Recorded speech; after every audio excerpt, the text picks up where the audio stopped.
All right. Well, welcome everybody to another Great Plains Conservation Network Prairie webinar. Today we've got Josephine Marcotti and David Hage. Hage. Hage, thank you. I just realized that I've just read your name a bunch and made up how to say it. Thank you. It happens a lot, so don't worry. Really excited to welcome these authors of A Sea of Grass, which is, another, it seems like there's been sort of a few books 2 years ago now. I think we had Curtis Frazee come and talk about his book. And so we're so excited to have another incredible book about the Great Plains. Bill McKibben, the author of The End of Nature, says, this book describes in loving, living prose one of the world's greatest and most important landscapes, and it does so while there's still time to save some serious part of it, which I think everybody here will resonate deeply with. I'll tell you a little bit before we get on to Josephine and Dave about the GPCN, Great Plains Conservation Network. For those who don't know, started really kind of with American Prairie and the Northern Plains Conservation Network, and has since grown, and now we represent all the Great Plains from Canada all the way down to Mexico. Really, our goal is to really think big, right? And so connecting all sorts of different people and different organizations across the Great Plains so that we can talk about and think about these ideas and find ways that we can really make progress on these really big, large landscape level conservation initiatives. So if you're not on our mailing list, please join our mailing list. If you have any other questions, you can always email me. I'm the coordinator for the GPCN. I do also want to take a minute. I know we're coming from so many places across the Great Plains, but just to acknowledge that the land that we're speaking from today. So for myself, I'm here in what's known as Calgary and also known as Mohkinstsis, which is on Treaty 7 land. And so I encourage you all to sort of take a moment for yourself and acknowledge where you are today and the privilege that we have of speaking from these places. Josephine Marcotti is an award-winning environmental journalist who has spent her life in the Midwest. She was a reporter for the Minneapolis Star Tribune, where she covered complex science-based topics. Sea of Grass is a natural expansion of her reporting on the vanishing prairie and the consequences of intensive agriculture. And then Dave Hage oversaw environmental health and health reporting at the Minneapolis Star Tribune for a dozen years, editing projects that won a Pulitzer Prize and an Edward R. Murrow Award, among other honors. His previous books include No Retreat, No Surrender, Labor's War at Hormel, and Reforming Welfare by Rewarding Work. So we're so pleased to have you guys with us today, and I'll just turn it over to you. All right. Thank you, Lindsay. Lindsay, thank you so much. And thank you to all our friends with the GPCN. You guys are doing such fantastic work. We're big fans and we're privileged to have a little time with you today. I see our old friend Jonathan Proctor is on the call. That's great. I owe Jonathan personally a huge debt because he was the first one 15 years ago who got me excited about bison and restoring bison to the Great Plains, which was in some ways a starting point for this book. But let me talk a little bit more about where this book came from. Josephine and I were colleagues for many years at the Minneapolis newspaper, the Star Tribune. In our last stint, Josephine was the environment writer. I was her editor. She wrote a fantastic series that we called The Vanishing Prairie. It was based on a couple of data sets she had found, which shows that we are now plowing up the continent's remaining grasslands at the rate of 1 million acres a year. That's almost as fast as we're destroying the Amazon rainforest. This is an environmental catastrophe, of course, as you all know, and as we'll talk about. But sort of nobody's paying attention. That was our impression because it's happening in very remote places like South Dakota and Montana. The series was a big hit with readers, The Vanishing Prairie. We always wanted to go back and do more with it. So when we retired from the paper, we turned it into a book proposal and Random House accepted it. And here we are with Sea of Grass. Josephine, do you want to say a word too? Sure. Before I became the environmental reporter, I was a business reporter and a medical reporter, but I always gravitated toward, sort of complex science-based stories and topics. I always really loved sort of making complex things really accessible to readers. And that was especially true when I started doing the environmental beat, because covering the environment can be so complicated, and a lot of reporters end up focusing on regulation and regulatory conflict and how state and federal agencies manage conflict. I was more interested in approaching it from the perspective of okay, what are our biggest environmental problems that we have in Minnesota, and what do people care about? And to sort of write about the environmental beat from those two perspectives. It became pretty clear that people in Minnesota, especially, and I'm sure the same thing is true throughout the Great Plains, they have an enormous love of the outdoors and of natural landscapes. And so that was a strong cultural pull for people in Minnesota. The other thing we had huge problems with agriculture and the environmental issues, environmental problems related to agriculture, particularly around water quality and loss of grasslands or loss of native habitat, particularly grasslands, and of course the loss of wildlife. So in addition to writing about sort of the vanishing prairie, I also did a series on the vanishing bees. I was focused on honeybees, but it was really more about the loss of insects. But it all sort of revolved around what was happening to our grasslands, a place that I really came to love as I did the reporting. All right. With that, we'll go to some slides and tell me if you have any trouble seeing these. So the first one, you're going to think I brought the wrong slideshow, but no, this is Rodney Dangerfield. Can everybody see Rodney Dangerfield? Yeah. Excellent. Josephine and I adopted him as the patron saint of the prairie when we got into this project, because our grasslands, like Rodney Dangerfield, get no respect. They get no respect. And what do we mean by that? I mean, we're sort of joking, but as many of you know, it's very hard to get people's attention. People love the mountains, and they love the oceans, and they love whales. It's very hard to get their attention for grasslands. And this shows up throughout American history. If you look at our national park system, grasslands were the last major ecosystem to get their own national park. We had Yellowstone, Yosemite, Acadia, all great, great parks. But grasslands didn't get their own national park until the 1970s, which was just a symbol of how Americans sort of didn't appreciate the majesty and the importance.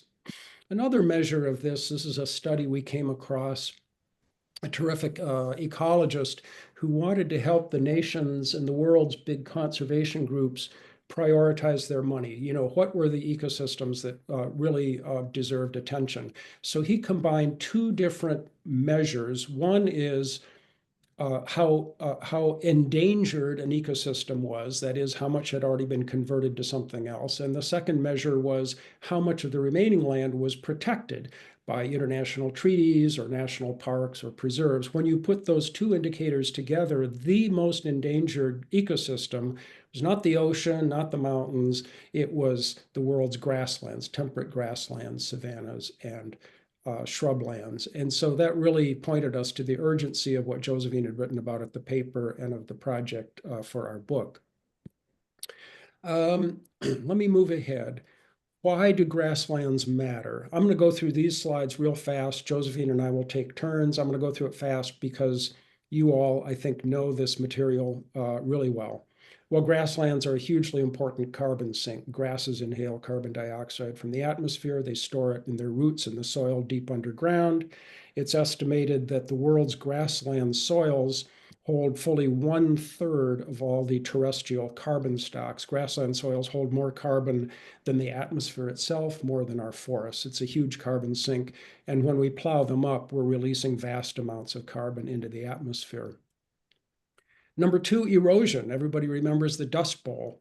What happened before the Dust Bowl? We plowed up millions of acres of grassland in states like Kansas, Nebraska, and Oklahoma in the 1920s.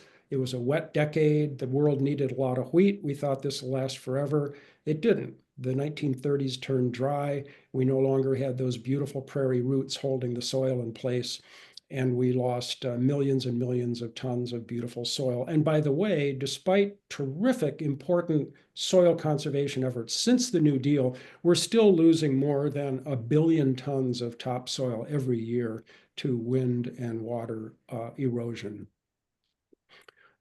Number 3, grasslands are obviously a huge source of habitat for wildlife. Josephine, do you want to take this one? Yeah, so I mean, you all know this, I mean, as well, but the loss of insects around the world is only just now starting to become well documented. In fact, when we were doing the research for this, I struggled to find kind of like comprehensive or even just, general, agreement amongst biologists and entomologists about how many insects we've lost. And to some extent, that's because no, everyone takes insects for granted, for one thing. I mean, also, they're very hard to study because their numbers rise and fall with minor changes in climate and habitat. And also because we don't have any base numbers. I mean, we don't know how many insects there are or even how many species there are. But it's become pretty clear that insects, I mean, not just honeybees, but a lot of insects are declining dramatically, and a lot of that has to do, of course, with the loss of habitat, i.e., native grasslands, but also the use of pervasive pesticides, in particular neonicotinoids, which are spreading throughout the environment, even in places where farmers don't need them. Okay.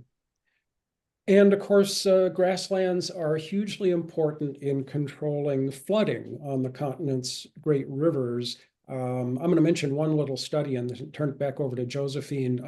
The Union of Concerned Scientists did a couple of brilliant studies, one by Andrea Bache, who's now at the University of Nebraska, because grasslands obviously have deep roots, spongy soils. They absorb and hold huge amounts of water and heavy rainfalls, then release it slowly. They estimated that the catastrophic floods that North America had on the Mississippi and Missouri rivers in the last 2 decades, you'll remember those catastrophic floods, 93, 2011, billions of dollars of damage to farms, homes, people, lives lost. They estimated that those floods would have been 20% less severe if there had been just a little more grassland in the watersheds of those 2 rivers. In other words, if we hadn't plowed up all that land. Josephine, you want to talk about this picture? Yeah, so this picture was taken in 2019. It's an aerial shot of the Bonnet Carré Spillway, which is on the Mississippi just north of New Orleans. This is a water outlet, basically. It's a dam, if you will, that controls floodwaters to protect the city of New Orleans, and it was built in the early part of this century by the Army Corps of Engineers. And in 2019, this again was one of the worst floods in recent history, in part because there was a lot of snow, but then there was also a lot of rain at a time when the Midwest was still frozen. So a lot of that rain fell on frozen land and just poured into the Mississippi.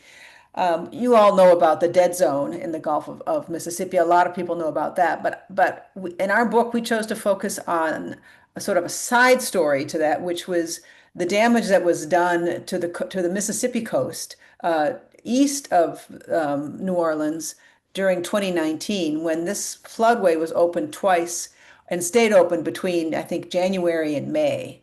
So for 4, 5, 6 months, that Mississippi River water, that polluted, dirty freshwater system, poured into Lake Pontchartrain, and from there moved east up the Mississippi coast toward Florida, and it was like a huge ecological disaster on a par of Hurricane Katrina and also the Gulf oil spill, because all that fresh water, it had the effect on dolphins, for example, who lived in the Gulf. Became their skin was affected by the fresh water, and they basically had open sores, and the fishermen would see them jump out of the water. They were with their basically rotting from the outside in.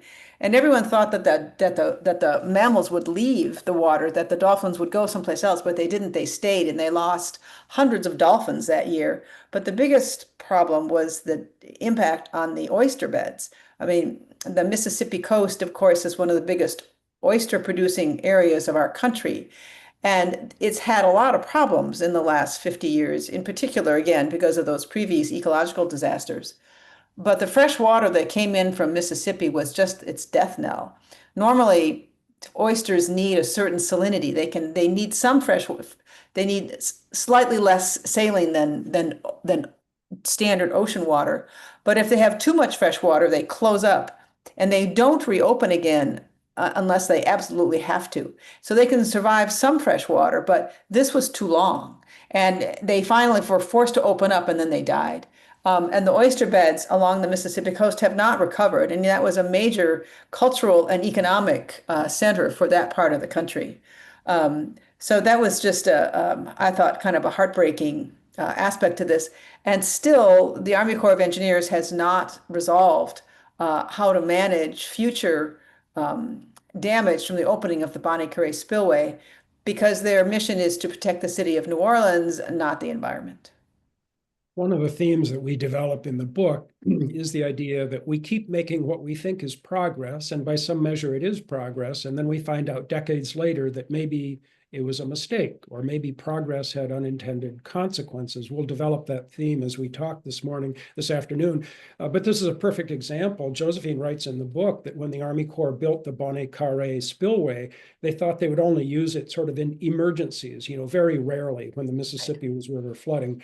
And today they find that they're having to open it all the time because water flows in the Mississippi are much heavier, partly because of climate change and rainfall, partly because there's so much tile drainage across the Corn Belt, more water flows into the river. And so it's having these unintended environmental consequences. I mean, one of the things that struck me that I found so fascinating about the impact on the Mississippi River, the Gulf of Mexico and on the Mississippi coast, is how pollution in one ecosystem can have an impact in another ecosystem altogether. And of course, another problem, we talked about erosion a minute ago. When all that topsoil washes off the land, either because of water or because of wind, it washes into local drainage ditches, then creeks, then rivers. And of course, it isn't just dirt. It's carrying a cocktail of farm chemicals such as nitrogen, phosphorus, atrazine. And this is a study Josephine found from our wonderful Bonnie Keeler at the University of Minnesota. Josephine, do you want to go through this? Yeah, this is an update of one that she did some years ago. She measures the economic impact of health of environmental services. And this is a flip side of that, where she's measuring the environmental consequences of nitrate pollution in drinking water. And the amount of research around this question has really accelerated in the last years, and it's becoming increasingly clear that the health standard that we have now of 10 milligrams per liter of nitrate in drinking water is probably too high. They now know that it's linked to 15 serious health conditions, primarily cancers, and also fetal birth defects like spina bifida. That in Minnesota alone, it costs $745 million a year to deal with the health costs related to these things. And of course, it is the small communities that rely on agriculture that pay the highest price. And the financial burden increases exponentially. 1 milligram costs 4 million, 5 milligram costs another 80 million. So, but this kind of research is what has to be done in order to get the attention of regulators and the health community to start creating pressure and understanding of what the health consequences of this particular pollution is. Okay, we're going to wrap up this section of the slideshow, which is about why grasslands matter, why we should care about them. And of course, we couldn't resist saying we love the prairie because it's a cultural touchstone for much of North America. This, of course, is the Wizard of Oz. But if we think about Laura Ingalls Wilder, Little House on the Prairie, if we think about Willa Cather, the prairies, the plains have played a huge role in the cultural history, political history. We think about great leaders like Sitting Bull and Crazy Horse, comic sad figures, Buffalo Bill, and then great political figures such as William Jennings Bryan, and political movements such as the Grange. Much of American socialism, to the extent that it ever developed on the prairie because of agricultural co-ops and farm organizations such as the Grange. So this part of the country that the East Coast and the West Coast sort of ignore, we argue plays a hugely important role in American history as well as the environment. This is just a little bit about how the prairie was formed. I'm going to skip through this real fast because you all know. Basically, you see the Rocky Mountains and the center part of the continent. With apologies, I'm only showing the United States here, not Canada, but that's the map we could get. The Rocky Mountains create a rain shadow so that the center part of the continent is extremely dry. It's driest close to the mountains where there's very little rain, short grass prairie. You get a little more rain in the middle part in the eastern Dakotas, Minnesota, Iowa, mixed grass prairie, and then a little more rain farther east where you have the tall grass prairie. Of course, today, 99% of the tall grass prairie in the United States is gone. Only 1% of the original tall grass prairie remains. Farther west in the short grass prairie, about 40% of the short grass prairie remains. The prairie formed because of extremely harsh weather conditions, cold winters, hot summers, little rainfall, and so grasses were the perfect species. We can talk about this more if you're curious. Grasses were the perfect species adapting to that dry climate. And here's our other big friend. We talk about extraordinary adaptation to a hostile climate, and it's our friend the bison, which we'll talk about more in a minute. When European settlers first arrived on this crazy landscape, they found it very intimidating. They at first assumed that it had to be an infertile, barren region because there were no trees. They didn't understand how important grass was, and they were afraid of it. The early, again, white European settlers coming onto the prairie mostly settled on the edges of woods and rivers because they just thought that the grasslands were impossible. Josephine, do you want to say another word about grasslands? Yeah. So this was, you know, the Europeans, they didn't know what to make of this. And that's where sort of the origin of the title of our book, Sea of Grass, because that was the only way that they could think of to describe what they were seeing, because they had no experience with, for the most part, of grasslands of this size. I mean, clearly there are other parts in the world where they exist, but the people from Europe, you know, generally didn't go to the steppes in Asia. But this is where they were they gradually, you know, had to make inroads into this landscape if they wanted to, you know, conquer essentially this country. They were also terrified of swamps, the wetlands that were also very common. And in fact, they feared those even more because they recognized that those wetlands were the sources of diseases, even though they didn't know about mosquitoes at the time. But in contrast to, I mean, this also was somewhat tied to their fear of and to their conflicts with Native Americans because the native people here understood the wetlands and used them and actually thrived because of them, because of their ability to fish there and hunt there and to use the waterways as highways. But the Europeans just found them fearful, and they also found them to be places where Native Americans could escape when there were times of conflict.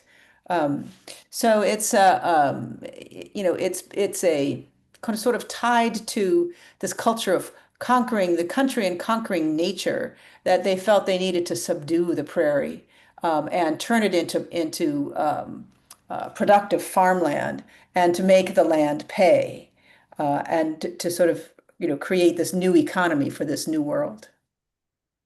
In the book, we talk about a series of technological breakthroughs in the 19th century that enabled Europeans to, we use the word conquer. It turns up often in 19th century literature that this is a wilderness that white people had to conquer or improve or turn to their uses. Another sign of progress that we now have a lot of second thoughts about. But the first of these was John Deere's famous plow. The first settlers to arrive on the prairie mostly came from New England and eastern Pennsylvania and eastern New York State. The soils there were very different. They were dry, sometimes sandy, sometimes gravelly, and they used cast iron plows for much of farming in New England. When they arrived on the prairie, they find that their cast iron plows were no good because that wet, moist, muddy soil of the prairie, it stuck to the cast iron plowshare. A farmer would have to stop repeatedly as he or she was going down the row, take a stick and scrape that muddy soil off the plow. It was just a nightmare. John Deere, he wasn't literally the first, but he was really the first to make a great breakthrough. He had the idea of using polished steel. It's a funny story how this came about. But he had the idea of making the share or the cutting blade of a plow out of polished steel. And farmers fell in love with it instantly. Within a decade, he was selling 1,000 plows a year. Within 2 decades, he was selling 10,000 plows a year. And today, of course, John Deere is the world's largest implement company. Another breakthrough technological goes to the wetlands that Josephine was talking about a minute ago. So this is a picture from the Minnesota Historical Society showing the installation of clay tiles.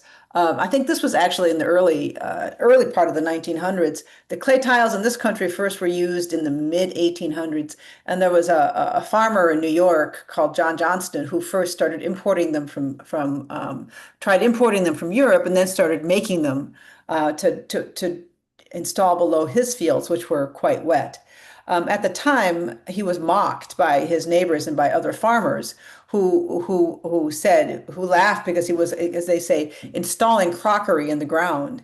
But the production of his crops increased dramatically with the installation of these tiles because, of course, it drained water away from the root systems and allowed them to thrive.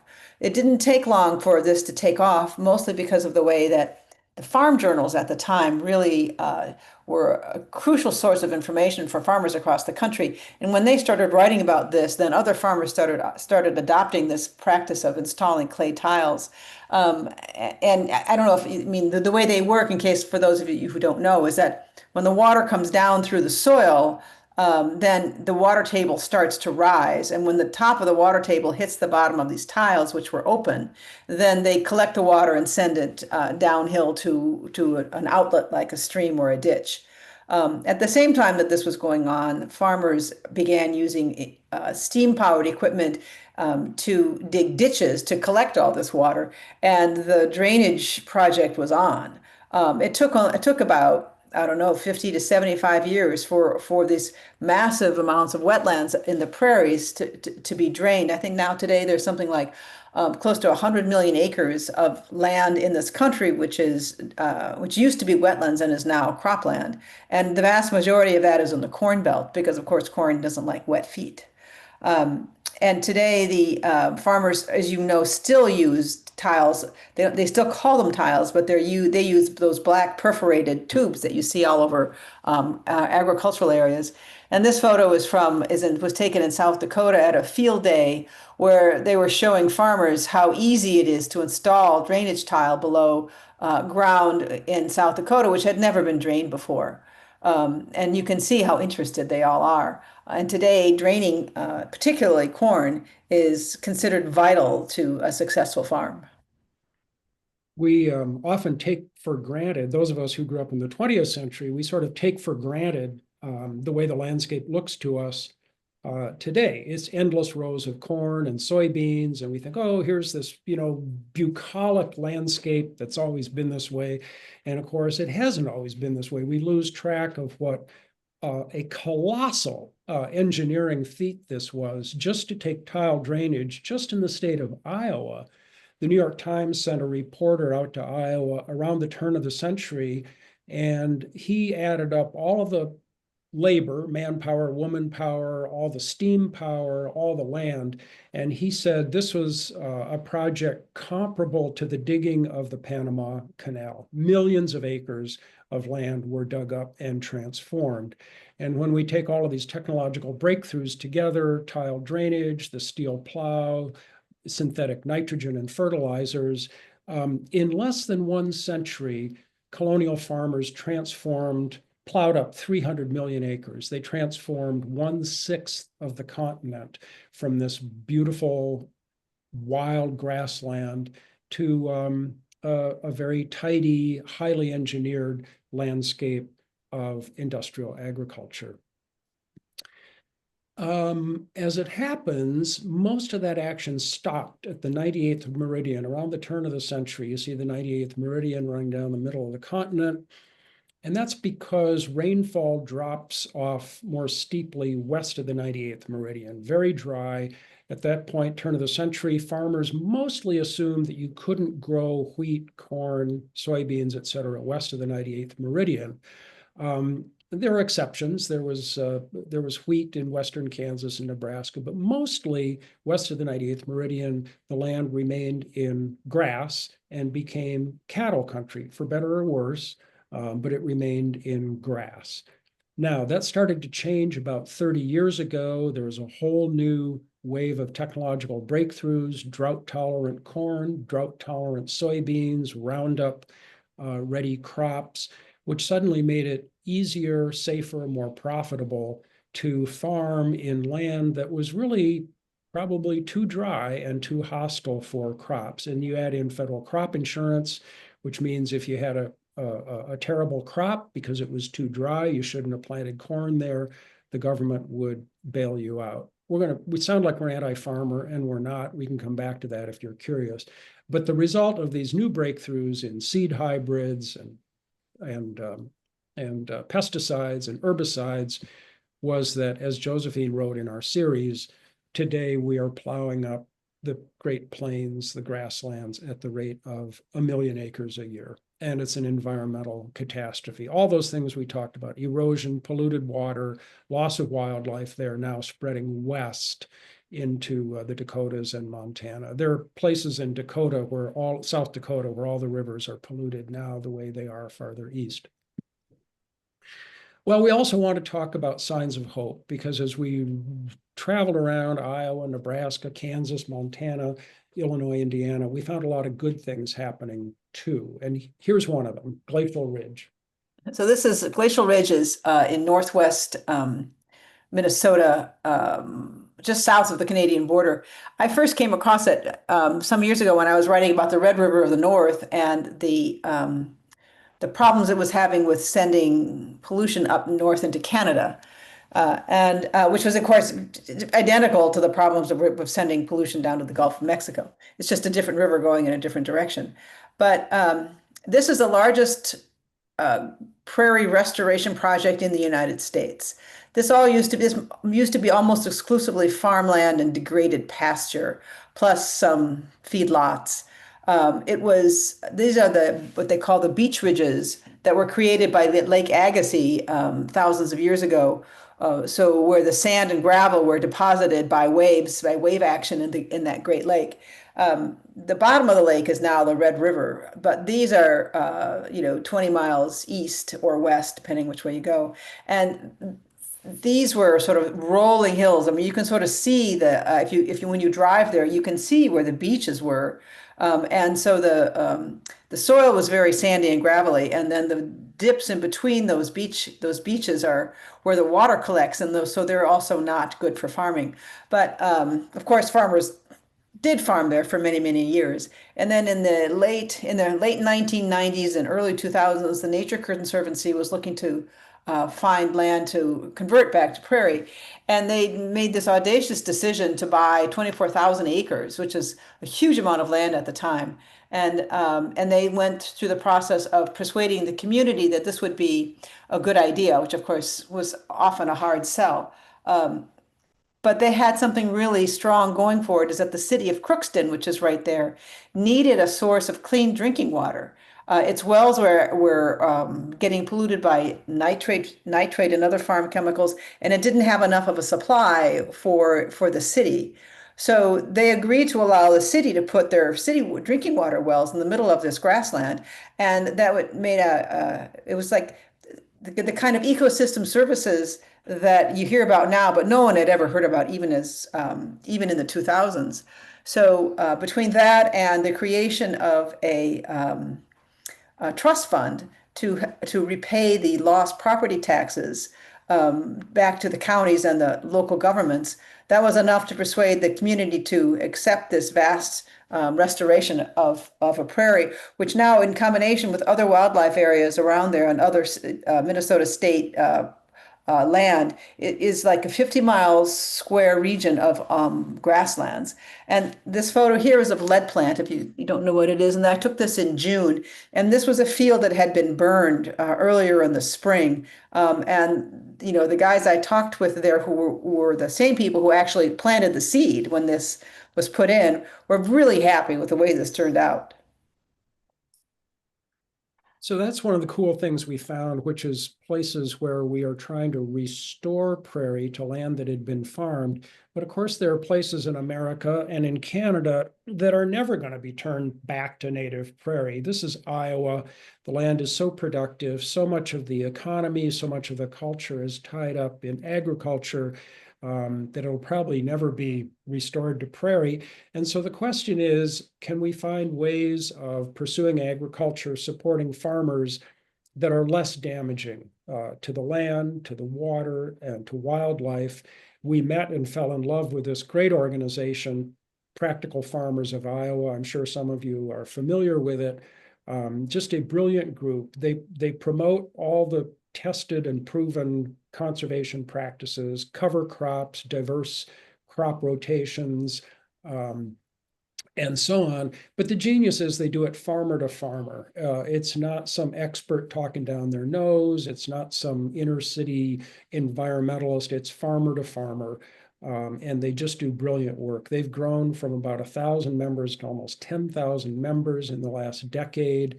And farmer members of PFI now control roughly 10% of the farmland in Iowa. And it's having a measurable impact on the land. And it's also spawned similar groups in other states. There's a similar group in Nebraska, a similar group in Kansas, terrific group in Minnesota called the Land Stewardship Project, which is different, but sort of on the same mission. Out in South Dakota, a parallel group, South Dakota Grassland Coalition. These folks, this is our good buddy Jim Falstick. He is a cattle rancher near Highmore, South Dakota. These folks are cattle ranchers rather than farmers, but they have the same principles at heart. They want to protect the soil, they want to protect wildlife, protect water, and they want to keep the plows at bay. Jim told us that when he was growing up, central South Dakota, he never saw soybeans. There were soybeans in eastern South Dakota, never in his part of the state. Now, all the ranches around Jim and Carol Falstick's ranch are being plowed up for corn and soybeans. So South Dakota Grassland Coalition, like other coalitions in other states around our Corn Belt, are trying to keep the land in grass, that is, keep cattle on it, but also by promoting conservation grazing techniques, which I'm sure many of you are familiar with, rotational grazing and so on and so forth.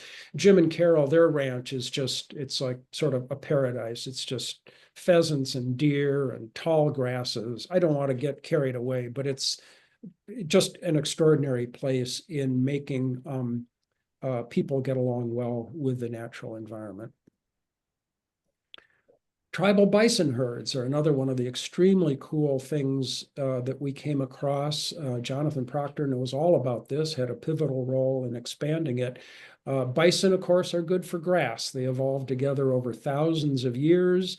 Where bison travel, the grass tends to grow better. Where grass is good, bison are happy. Josephine, do you want to talk about this photograph and this event? Yeah, this was before we actually had a book contract. We were still, looking, trying to figure out what the book was going to be about. And this was a treaty ceremony up in the Blackfeet Nation east of the Glacier National Park. And this was the site of a treaty signing ceremony which brought in Great Plains tribes from both the U.S. and Canada, with an emphasis on the Blackfeet, who were agreeing to bring back bison in a significant way to their tribal lands and other tribes as well.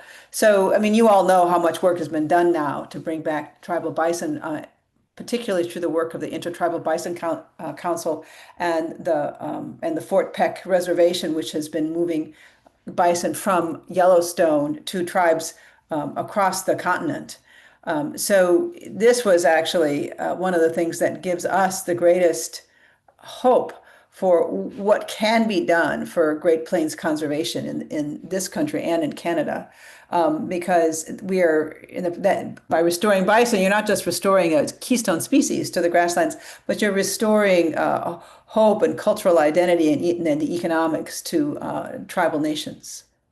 And those of you who haven't met a gent named Robbie Magnan at the Fort Peck Reservation in Montana, Robbie is head of Fish and Game there and has become a pioneering, pivotal player in this effort to restore bison. He formed a linkage between Yellowstone National Park, which of course is home to the largest herd of wild bison.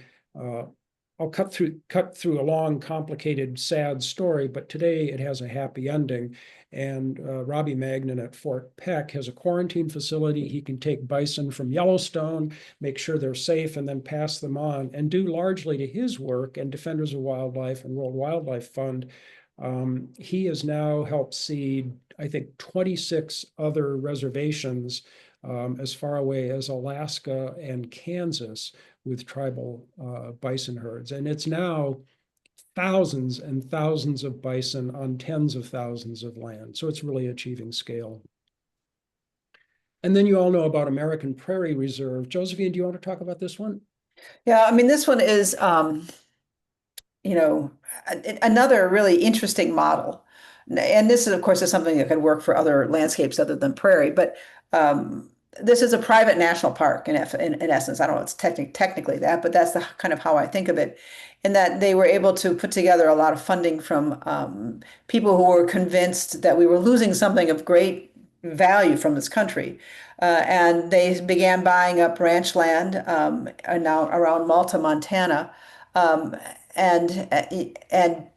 they kind of Bigfooted their way through it for a while, and they created a lot of conflict and resentment in the local community.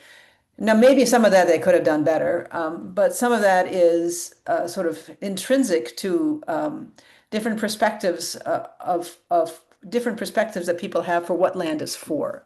And those ranching communities believe, just like farmers believe, that the land is there for their families, for their communities, for their way of living, which is cattle on ranch land, on privately held ranch land, versus a wild ecosystem which exists for its own sake and for people to understand, for people to understand this, extraordinarily important ecosystem. So I think they're doing better now. They've sort of become a little better at connecting with local communities. They're, I think, allowing some cattle grazing on American Prairie land. They communicate better with local ranchers. But the other interesting thing about this was that they leveraged, just like farmers do, and just like ranchers do, and just like developers do, they leveraged our profound belief and commitment to private land ownership to create a wild ecosystem or wild place. Instead of creating something that was developed, they used private land to create something that's not developed. And that I thought was a fascinating change for conservation.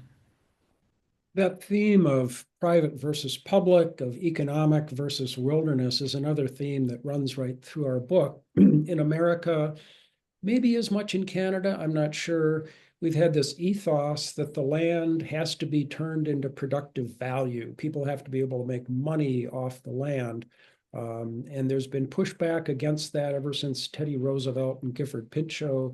But that struggle obviously continues today. And so spreading the idea, Aldo Leopold and others spreading the idea that maybe land should just be left to be wilderness and not to turn an economic profit, it's still a major struggle. We're going to close the slideshow now and happy to take questions. This is a photograph that we took in South Dakota when we were visiting Fallstick and the South Dakota grassland folks. And once we started going through, we couldn't remember if this was taken in the morning or at sunset. And so we sort of adopted it as the symbolic photo of the theme of the book going forward, which is to say, we found a lot of encouraging projects, such as your work with GPCN, and then we've also found a lot of discouraging developments. And so the question is it sunset or sunrise for the prairie? Is it sunset or sunrise? And I guess the answer is sort of in our hands. And with that, I'll end the slides. And Lindsay, we can go to questions if anybody has them. Yeah, great. Thank you so much, guys. That was fabulous. So there's a question in the chat. Is North Dakota a lost cause? Over 1 million acres of national grasslands. We are facing exactly what you detail, mainly, I'd say, uninformed or uneducated. Trail, tile, farm subsidies, and crop insurance to convert to row crop ag. However, we have an opportunity to educate before us with the opening of Theodore Roosevelt Presidential Library on July 4th, 2026, on the 250th birthday of the US. It's a $400+ million library. Yeah. Oh, wow. I didn't know that. Wow. I don't think anything is a lost cause. I think that North Dakota has a lot of grasslands left. It's got more grasslands than just about any other state. Yes, the threats there are just as bad as they are in South Dakota. In fact, I think some of the work by Tyler Lark at the University of Wisconsin, who was the first to document the loss of the transition from grassland to row crop, a lot of it driven by ethanol. I think that South Dakota and North Dakota showed the greatest losses of grassland during the period of time that he was studying. Politics plays a role in this too, but I think that private land ownership is really drives things more than politics. The right for people to do what they want with their land is deeply embedded in the way our country looks at land decisions and human rights almost. But I also think that education is really important. I think the ethanol mandate, changing the ethanol mandate is really important because that drives so much of what land conversion is. At this point, cattle ranchers or any ranchers can't compete with corn because of the subsidies.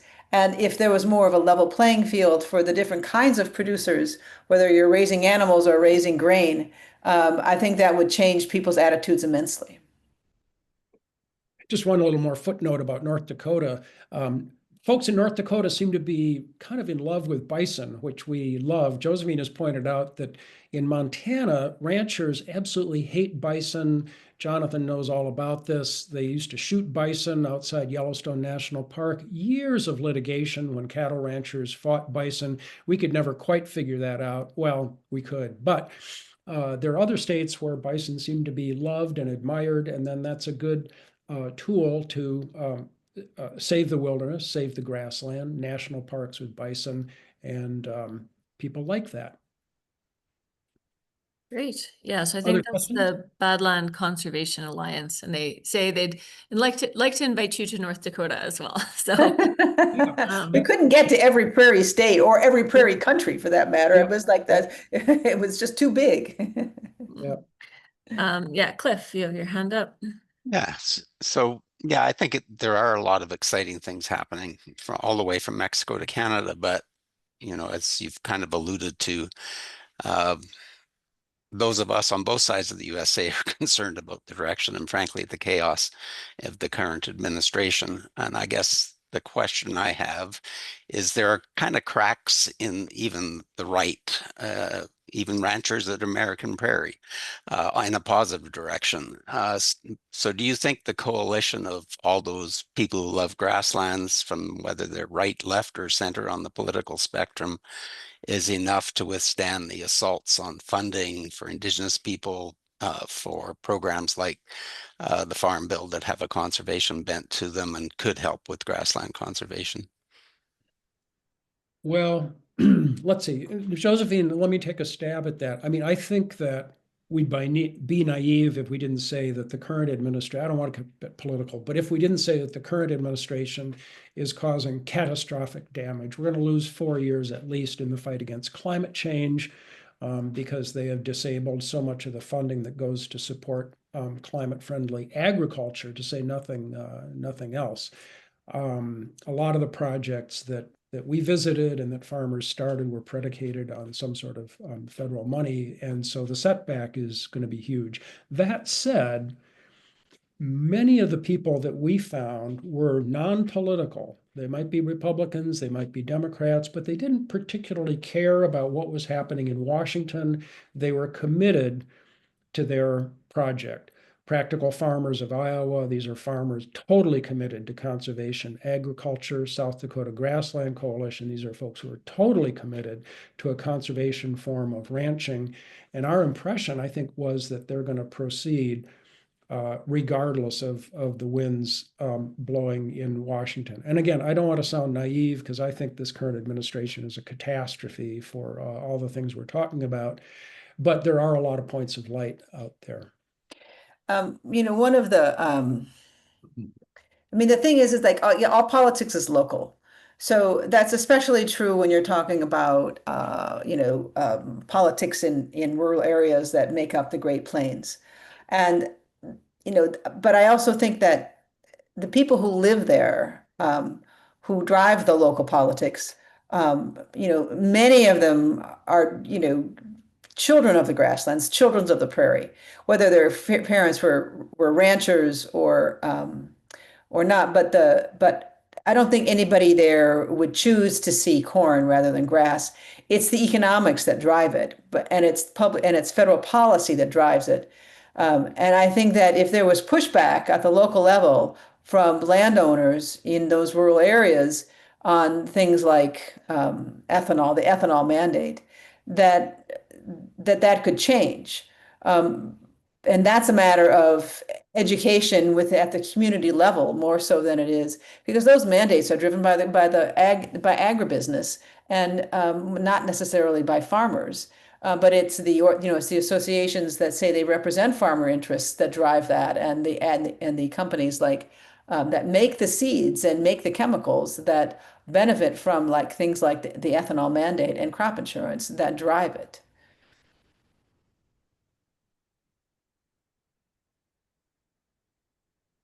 Sure. Other questions? Yeah, I don't see any other questions at the moment. Maybe while people are thinking. Sure. I can elaborate on that a minute. My sense is that there was a period when I was at the Star and Trib, I was writing editorials covering the Farm Bill and U.S. federal farm policy. My impression is that the pendulum swings back and forth. If you go back to 1985, the creation of the Conservation Reserve Program, there have been moments in Washington when they changed the Farm Bill and federal farm subsidies in really good ways. Now there are a whole lot of terrific conservation subsidies for working lands, CREP and EQIP and so on, that encourage farmers to adopt conservation practices on working land. The problem is that my impression was that anytime Washington gets into a budget crisis and they need to cut back on the Farm Bill, they don't cut back the great big subsidies that are so popular with the commodity groups. They tend, where the budget cuts fall is on the conservation programs. And we're certainly in one of those cycles now. They're not going to cut the big subsidies to corn and soybeans and wheat and rice, but they will cut money out of the conservation programs, and farmers notice it, and it makes a difference on the land.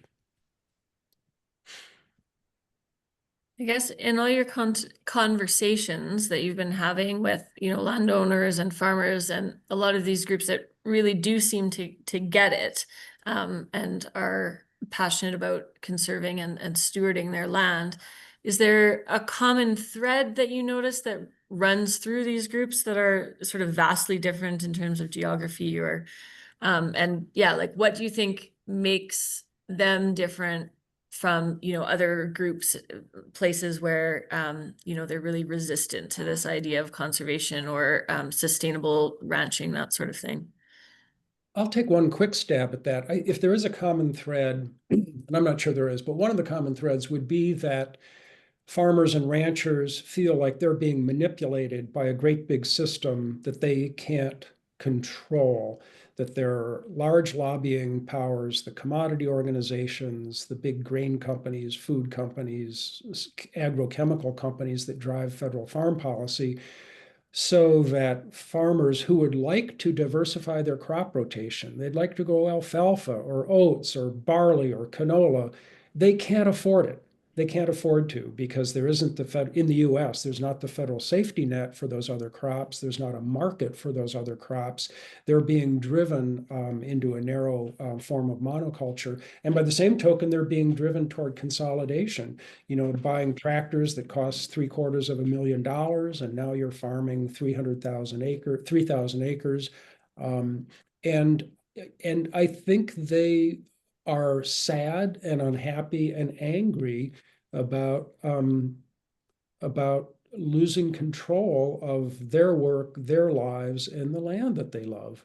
One of the reasons why we think Practical Farmers of Iowa is so successful is because they give farmers the tools to take back control of what they grow and how they grow it.